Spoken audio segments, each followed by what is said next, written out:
and you don't hold yourself back unless being back is where you want to be.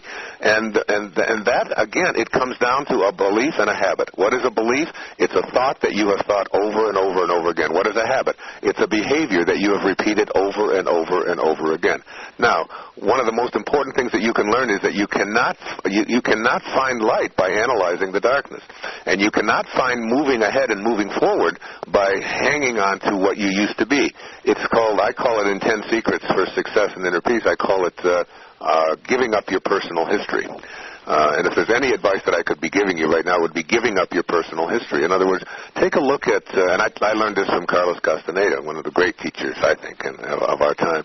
And, he used to talk about a boat and standing on the stern of a boat that's heading up the river at 40 knots. I mean, it's moving pretty fast, and you're standing at the stern and you're looking down at the water, and what do you see? What you see is called the wake. It's the wake. And what is a wake?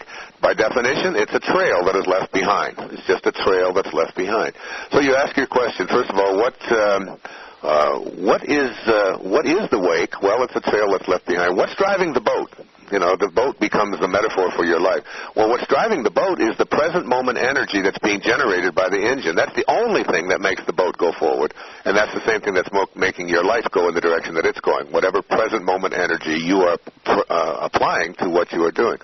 But the most important question to ask yourself in this little scene right now with you standing on the stern is it possible for the wake to drive the boat? That is, can a trail that is left behind make the boat go forward? And the answer to that is obviously it's not. But you live in that illusion when you're holding yourself back. That's the illusion that you're living in, the belief that what you have been up until now is the reason why you can't continue to go forward. But that's just as faulty a system of logic as saying, well, the thing that's making the boat go forward is the wake. The trail that is left behind is just that. It's a trail that is left behind. It's back there. You don't want to continue to hang on to that.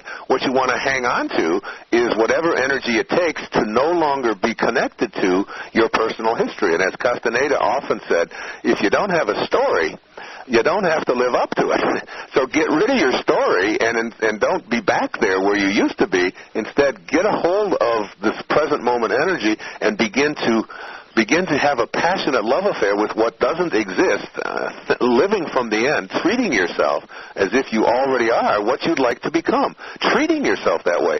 So it's just moving yourself back to spirit. And when you move into spirit, what you're really doing is you are allowing yourself to think and act and behave like God. The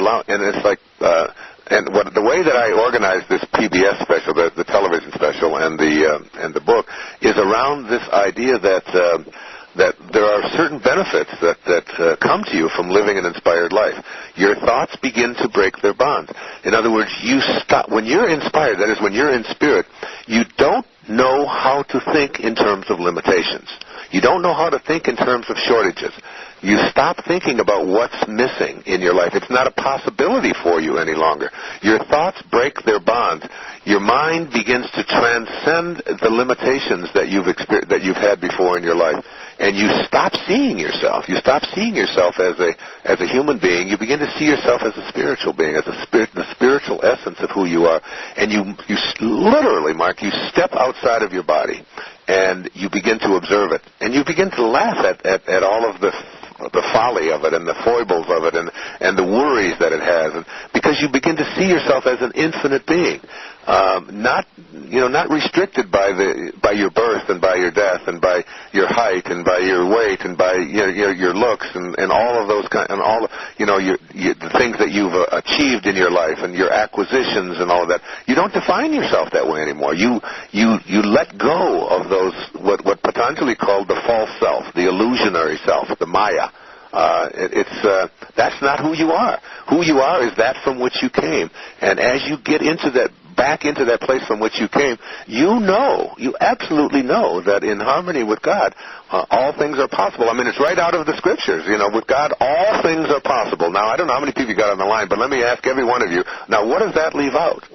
It absolutely, literally leaves out nothing. There's no thing at all that is not possible. If you can conceive of it and have that knowing and stay in spirit and do it from that place of passion, and passion is just love. I mean, God is love. I mean, that's also from the Scriptures. God is love, and he that believeth in love believeth in me. I mean, love and God are synonymous.